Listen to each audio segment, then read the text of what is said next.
출애굽기 34장 8절 9절 두 절 말씀을 봉독하겠습니다. 모세가 급히 땅에 엎드려 경배하며 가로되 주여 내가 주께 은총을 입었거든 원컨대 주는 우리 중에서 행하옵소서. 이는 목이 곧은 백성이니이다. 우리의 악과 죄를 사하시고 우리로 주의 기업을 삼으소서. 이 범죄한 이스라엘에 대하여 하나님께서 저들을 용서하실 뿐만 아니라 저들 중에 함께 하셔서 그 원래의 약속, 저들은 나의 백성이 되고 나는 저들의 하나님이 되리라를 이제 다시 회복하시는 장면에 우리가 서 있습니다. 우리는 오늘 본문 9절에 보는 바와 같이 모세의 기도 속에 나오는 하나님 앞에 은혜를 구하며 용서를 구하는 이 내용이 주는 우리 중에서 행하옵소서. 이는 목이 곧은 백성이니이다 라는 고백이 우리가 못나서 잘못했으니 용서해 주십시오가 한번 봐주십시오 라는 뜻이 아니고, 우리는 우리를 책임질 능력과 실력이 없사오니 하나님이 우리에게 개입하사 끝까지 우리를 지키시지 않으면 방법이 없는 족속입니다 라는 개념이라는 것을 확인했습니다. 그래서 그것은 용서로 끝나는 것이 아니고 더 적극적으로 그 용서가 잘못에 대한 용서를 지나서 우리는 잘못을 할 수밖에 없는 존재이지만 하나님이 목적하신 그의 백성으로서의 완성을 하나님의 능력과 은혜로 이루어 주셔야 됩니다 라는 데까지 나간다는 사실을 본문에서 확인합니다. 우리의 악과 죄를 사하시고 우리로 주의 기업을 삼으소서까지 나가는 겁니다. 이 문제는 이스라엘 백성에게 하나님께서 어떤 분이셨느냐라는 내용으로 신약까지 이어지는 구원에 관한, 그리고 우리를 구원하사 우리를 자녀 삼으시고 우리의 아버지가 되시는 하나님과 우리 사이의 기독교 신앙의 본질을 규명하는 가장 중요한 기독교 신앙의 내용이 됩니다. 디모데전서 1장에 찾아가 봅시다. 신약성경 337페이지입니다.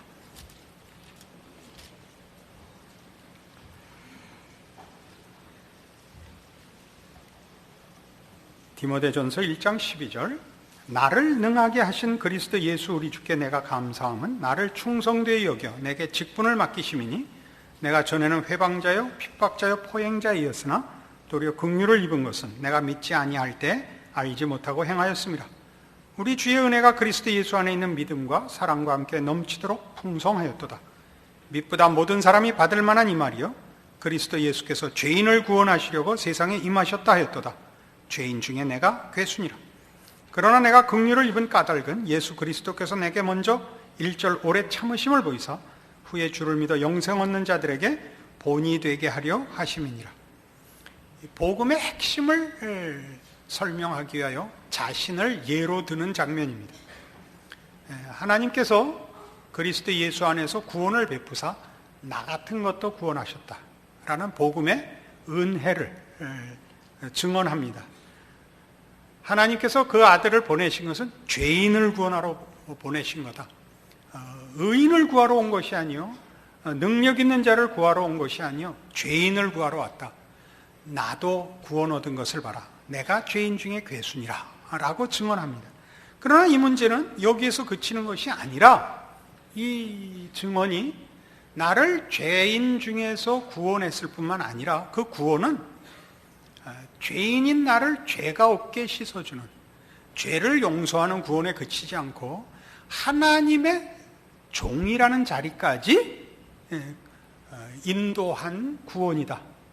그 은혜를 그래서 용서라는 측면에서 은혜와 사유라는 측면이 강조돼야 옳습니다마는 동시에 그 구원이 긍정적인 하나님의 목표와 작정의 자리를 늘 포함하고 있어야 됩니다.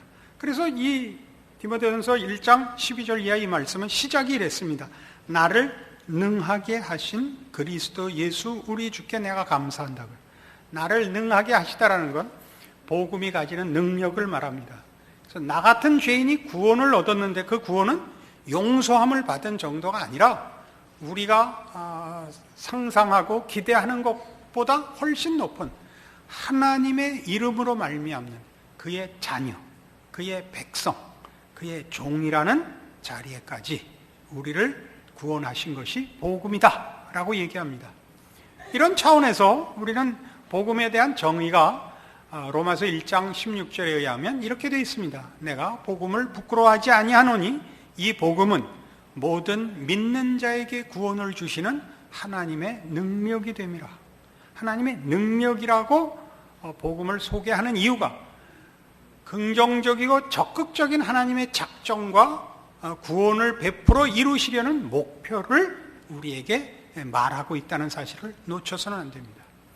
이 부분이 왜 중요하냐 하면 이제 이스라엘 백성을 볼 때 이스라엘을 하나님이 불러 저들이 하나님의 말씀과 신앙과 약속을 어떻게 번번이 깨고 하나님을 외면하고 우상을 섬기고 범죄했는가, 그때마다 하나님이 얼마나 저들을 용서했는가, 얘만 이 문제를 국한시키지 말고 이스라엘 전 역사를 통하여 이 범죄하고 이 신의가 없고 이 진실함이 없는 백성에게 하나님이 용서와 긍휼로 찾아오사 저 못난 자들을 어떻게 궁극적인 하나님이 만족하실 영광의 자리에 데려가기까지 포기하시지 않는가 하는 측면까지 가지 않으면 우리는 오늘날도 이 시대를 현대를 사는 우리들도 이스라엘이 옛날 사람이기 때문에 라고 차별할 것 없이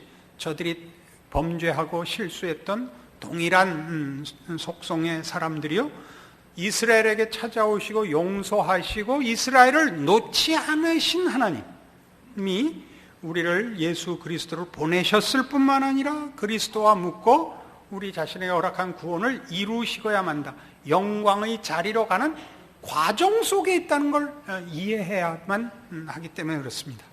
이걸 이해하지 못하면 우리는 늘 부정적인 자책에서 벗어나지를 못하게 됩니다.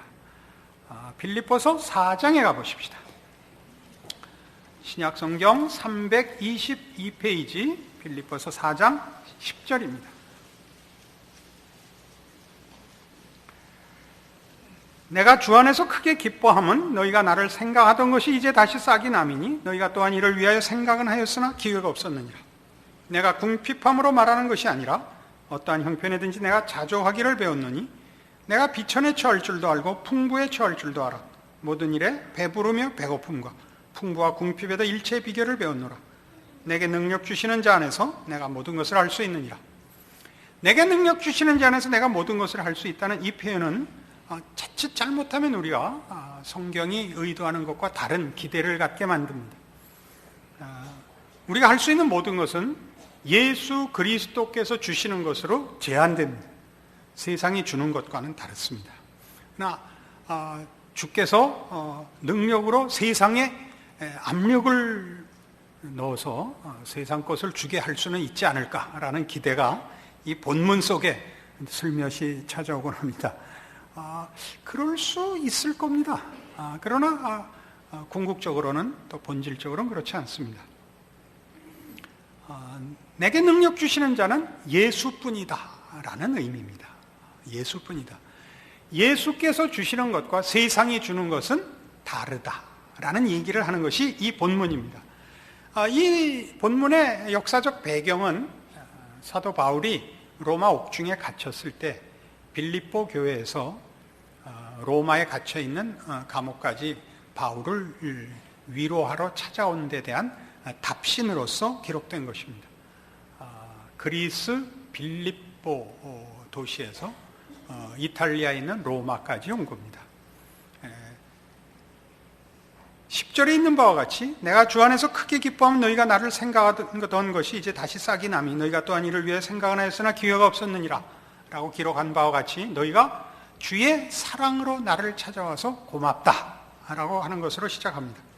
그러나 너희가 내 필요를 채워줘서 고맙다는 건 아니다가 11절입니다. 내가 궁핍함으로 말하는 것이 아니다. 너희가 내 필요한 것 또는 불편한 것에 대하여 물질적으로 또는 정신적으로 어떤 위로를 해줘서 고맙다는 건 아니다. 어떠한 형편에든지 내가 자족하기를 배웠느니 내가 비천에 처할 줄도 알고 풍부에 처할 줄도 알아. 모든 일에 배부르며 배고픔과 풍부와 궁핍에도 일체의 비결을 배웠다라는 말은 바울이 가는 길, 바울이 전하는 복음, 그리고 신자들이 궁극적으로 가지는 목표와 내용은 세상은 그 내용을 줄 수도 없고 뺏을 수도 없다. 그런 내용입니다. 우리가 추구하고 우리가 가지는 약속과 믿음 속에는 세상이 대신해 줄 수 있는 것은 없습니다. 그렇다고 해서 우리가 세상과 현실에 대해서 외면을 하고 내세로 현실 도피를 한다는 개념은 아닙니다. 우리는 우리의 인생을 열심히 살 책임과 권리가 있습니다. 맛있는 것을 먹을 권리가 있고 세상을 사는 동안 즐겁고 행복하게 사는 것 우리의 특권입니다. 그러나 신앙이 추구하는 것은 그게 다가 아닌 것, 또 그 한계와 그 내용과 별개의 것입니다. 우리가 세상에서 가지는 물질의 필요나 세상살이의 현실적인 필요들이 세상과 직결되어 있는 것을 우리가 잘 압니다. 바쁜데 교통이 좀 편리하면 좋죠. 그래서 기도를 많이 합니다. 오늘 어디까지 가는데 시간이 모자라니까 신호등이 제대로 좀 열려주기를 기도할 수 있습니다. 그러나 그것을 응답받고 오셔서 간증하는 것은 옳지 않습니다. 왜냐하면 그건 거의 우연입니다. 거의라 그랬습니다. 그런 것들은 기도할 수 있으나 궁극적인 목적과 내용으로 삼을 것들은 아닙니다. 물론 우리의 현실 속에서 필요한 문제들에 대하여 기도하고 응답받을 수 있습니다. 그러나 하나님이 우리에게 요구하는 것은 그렇게 하여 세상의 내용과 가치에 우리의 목적과 내용이 제한되는 것을 원치 않으셔서 사실은 사도 바울의 생애를 보면 그렇게 고난의 길을 걷도록 하나님이 인도하십니다. 그렇게 함으로써 우리에게 하나님이 주시려고 하는 것이 하나님만이 주실 수 있는 것임을, 세상은 그 내용을 대신할 수 없는 것을, 대안을 가지지 않았음을 우리에게 확인시킵니다. 그래서 이 문제는 고린도전서 4장에 이렇게 조금 전에 말씀한 대로 연결됩니다. 266페이지 고린도전서 4장 1절입니다. 사람이 마땅히 우리를 그리스도의 일꾼이요 하나님의 비밀을 맡은 자로 여길지어다. 그리고 맡은 자들에게 구할 것은 충성이니라. 너희에게나 다른 사람에게나 판단받는 것이 내게는 매우 작은 일이라. 나도 나를 판단치 아니하노니 내가 자책할 아무것도 깨닫지 못하나 그러나 이를 인하여 의롭다함을 얻지 못하노라. 다만 나를 판단하실 이는 주시니라. 그러므로 때가 이르기 전 곧 주께서 오시기까지 아무것도 판단치 말라. 그가 어두움에 감추인 것들을 드러내고 마음의 뜻을 나타내시리니 그때 각 사람에게 하나님께로부터 칭찬이 있으리라. 이 세상을 사는 동안 우리에게 일어나는 것 같고 섣불리 신앙을, 또 한 사람의 그 어떤 내용과 평가를 일찍 내리지 말라라고 얘기를 합니다. 왜 이런 얘기가 나오게 됐느냐 하면 이 고린도 교회, 이 편지를 보낸 사도 바울이 이 편지를 보낸 고린도 교회는 특별한 그 은사를 가진 교회였습니다. 지식인들이며 은사가 많은 교회였습니다. 그런데 이것이 저들에게는 하나의 오해의 문제가 돼서 이런 식의 생각을 가지게 만듭니다. 신을 섬기면, 신을 섬기는 자들에게 그 신이 정말 신이라면 남다른 혜택을 주게 마련이다 라는 생각을 하게 해서 사도 바울이 유일하신 하나님의 종이라면 남달라야 되지 않느냐 라는 기준을 가지고, 그래서 사도 바울의 사도직에 의문을 제기했습니다. 당신이 유일하신 신의 종이라면 왜 이렇게 고생을 하시오?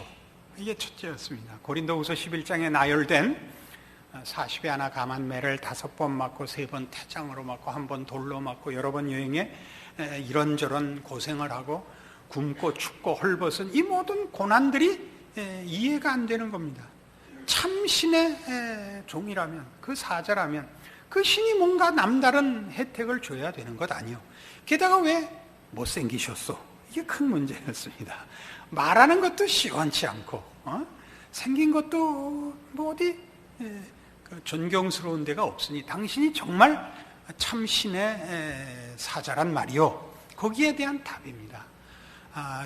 하나님이 우리에게 주시려고 하는 것은 세상에 속한 것이 아니라는 것을 알리기 위하여 이런 길로 나를 인도했다 하는 것입니다. 그래서 그 4장 17절에 보시면 19절부터 보죠. 그러나 주께서 허락하시면 내가 너희에게 속히 나아가서 교만한 자의 말을 알아볼 것이 아니라 오직 그 능력을 알아보겠노니 하나님의 나라는 말에 있지 아니하고 오직 능력에 있음이라 라고 말합니다. 자, 이게 이제 중요한 문제입니다. 복음은 능력이고 그 능력은 우리를 은혜로서 용서하고 우리의 자격과 조건이 없는 데서 영광과 완성을 만들어내는 능력입니다. 그러니까 이 적극적인 면을 오늘 강조하는 겁니다.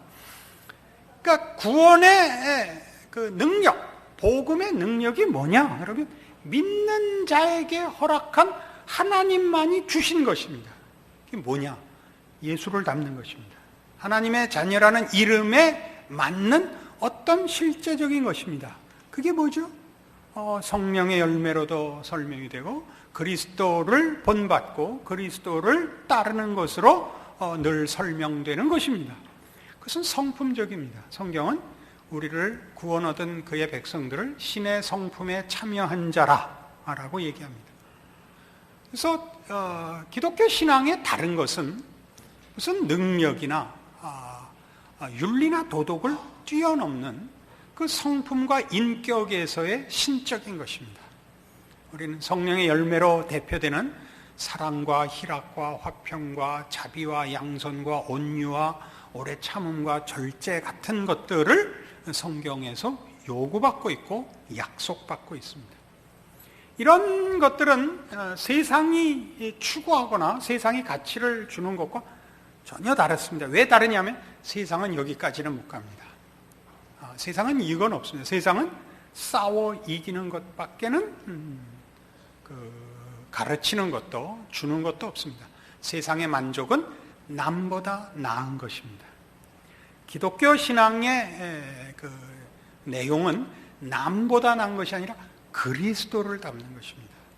그러니까 신앙 세계에서도 성도들이 제일 당황해하는 게 뭐냐면 나의 나 된 것이 누구의 정죄로 가는 것은 잘못입니다. 우리는 이 신앙 공동체 안에서 얼마든지 못난 사람을 만날 수 있습니다. 그러나 그것은 내 옛 모습일 수도 있고 아니면 지금의 내 모습일 수도 있습니다. 우린 그 사람을 정죄할 수가 없습니다. 그리고 내가 저기서부터 여기까지 왔고 더 갈 것이라고 믿는 마음으로 그런 정죄하지 않습니다.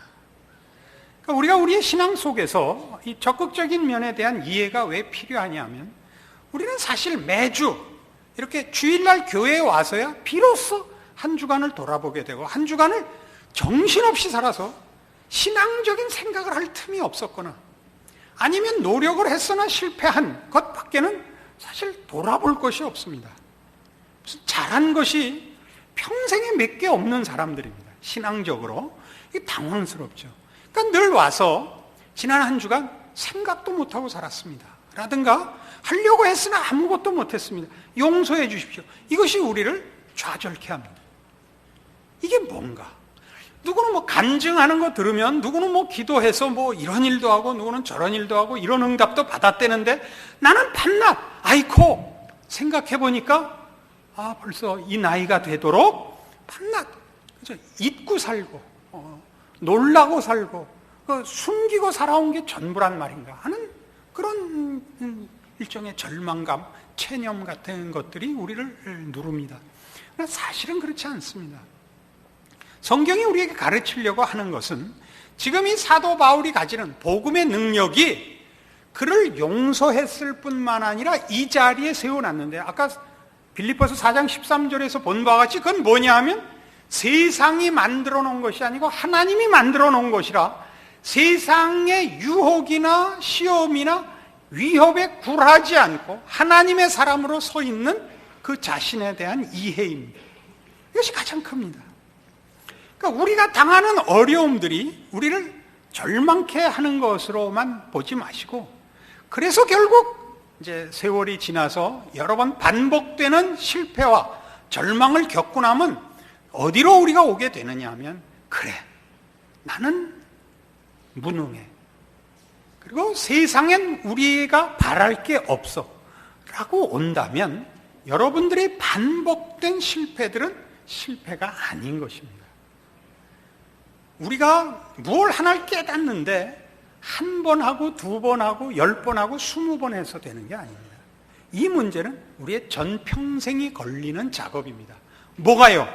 세상에는 내가 궁극적인 목표로 삼을 것이 없고 세상적인 방법으로는 우리가 신앙으로 추구하는 그리스도를 닮는 것을 만들어낼 방법도 없다는 것을 계속 매주 배워오는 것입니다.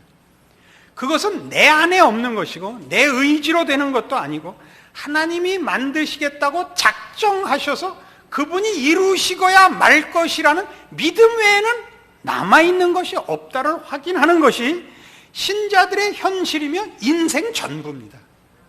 그러니까 여러분은 나중에 이렇게 갖다 우기면 되는 겁니다. 하나님이 하시겠다 그래서 내가 기다렸지 무슨 언제 내가 할 수 있다 그랬냐. 이게 믿음입니다. 이게 말이 되냐? 그게 말이 안 돼서 그렇게 사람들이 안 믿는 겁니다. 기독교 복음이 복음인 이유입니다. 이게 말이 되냐? 그럴 수가 있단 말이냐? 이때니까요. 여러분 자신을 보고 저를 보십시오. 우리가 무슨 남보다 나은 게 있습니까? 우리끼리 얘기지만 밖에까지 우리가 떠들 필요 없죠. 하나님이 우리를 구원하셨다니까. 우리를 위해 그 아들을 보내셨다니까. 그래서 우리를 용서하고 두고 보자. 한 번 더 기회를 주자가 아니라 그랬죠.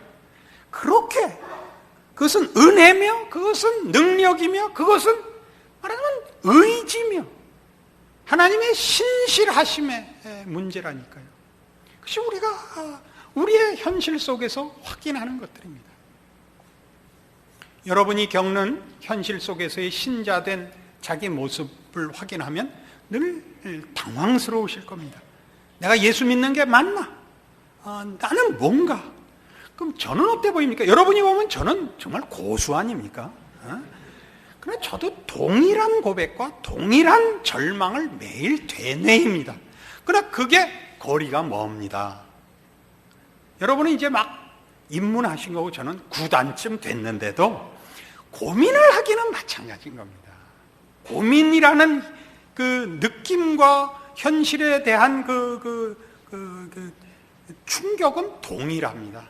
그러나 그 고민이 저는 이만큼 나가 있죠. 여러분 그 바둑도 보셨어요? 그 누가 제일 거침없이 두는지 아세요? 하수일수록 거침없이 둡니다. 더 놓고 보는 겁니다. 지면 말지요. 지면 판을 엎으면 되는데 누가 제일 고민을 하죠? 이창호 아닙니까? 그 뻔한 수를 그렇게 2시간씩 땀을 뻘뻘 흘리면서 고민을 해서 놓죠. 왜죠? 고수라서 그렇습니다. 고수라서. 고민은 똑같이 합니다. 그러나 이 18급의 고민 없는 것과 9단의 고민이 있는 것은 이건 차이가 많은 겁니다. 그런데 이제 늘어보십시오. 다 고민이 생깁니다. 전 4급입니다. 놀라지 마십시오. 단은 아니 4급인데 4급은 공부 안 하고 갈 수 있는 최고의 경지가 4급입니다. 4급도 고민합니다. 이 창호 못지않게 고민합니다. 그러나 고민이 늘 끊어집니다. 이제 올라가면 고민은 더 깊어집니다. 그리고 더 나은 경지로 나가는 것입니다.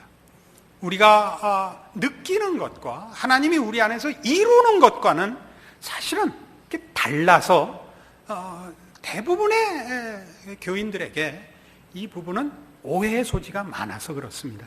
그래서 이 문제를 고린도후서 4장에서 사도 바울은 이렇게 한 번 더 우리를 위하여 분명한 설명을 해놓습니다. 290페이지 고린도후서 4장 16절입니다. 그러므로 우리가 낙심하지 아니하노니 겉사람은 후패하나 우리의 속은 날로 새롭도다. 우리의 잠시 받는 환난에 경한 것이 지극히 크고 영원한 영광에 중한 것을 우리에게 이루게 함이니 우리의 돌아보는 것은 보이는 것이 아니요 보이지 않는 것이니 보이는 것은 잠깐이요 보이지 않는 것은 영원함이니라. 영원한 것을 이루고 있는데 우리는 이 세상 사는 동안이 전부인 것 같은 감각과 관심과 그런 사실은 요구 속에 살고 있어서 영원한 것이 이루어지는 것은 안 보이고 이 살아 생전에 필요한 것들로 인하여 시험받고 흔들리고 하는 그 판단 속에 있습니다. 그래서 우리는 우리 자신에 대한 실제적인 평가가 성경이 말하는 것과 스스로 생각하는 것이 다른 경우가 많습니다. 여기에 믿음을 도입하십시오. 자신을 의지하지 말고 자신을 믿지 말고 하나님을 믿으십시오. 하나님이 여기까지 인도하사 우리로 예수 그리스도를 믿는다라는 고백을 만드신 하나님이 그 고백을 영광된 완성의 자리까지 이루실 것이라 라고 그의 신실하심을 근거하여 믿는 것이 기독교 신앙입니다. 기도하십시다. 하나님 아버지 은혜를 감사합니다. 하나님의 자녀로 부름받고 사는 귀한 것들을 확인합니다. 그것은 세상에 속하지 아니하고 우리 하나님께 속하여 우리가 사는 동안 우리의 현실의 고단함으로 인하여 자꾸 놓치는 것들입니다. 우리가 결국은 이 세상을 믿을 수 없고 자신을 믿을 수 없다고 체념하고 절망하는 것이 사실은 우리를 주께로만 그리고 주님으로만 힘으로 삼는 신앙의 더 높은 경지로 밀고 가는 하나님의 인도하심임을 확인합니다. 우리를 보거나 세상을 보거나 그 암담할 때 오직 하나님의 신실하심과 의로우심과 사랑이심을 기억하여 우리의 믿음을 지켜 우리의 인생을 통하여 우리를 그 약속하신 완성의 자리로 이끄시는 하나님의 인도하심을 따르는 참다운 신자의 승리가 있는 우리의 생활되게 하여 주시옵소서. 지금은 우리 주 예수 그리스도의 은혜와 하나님 아버지의 극진하신 사랑과 성령님의 교통하심, 하늘 하나님의 자녀가 된 것이 가지는 그 운명의 분명함, 그 승리와 그 영광을 주 안에서 믿음으로 다짐하고 감사 가운데 돌아가는 심령들 위해 영원토록 함께 있을지어다. 아멘.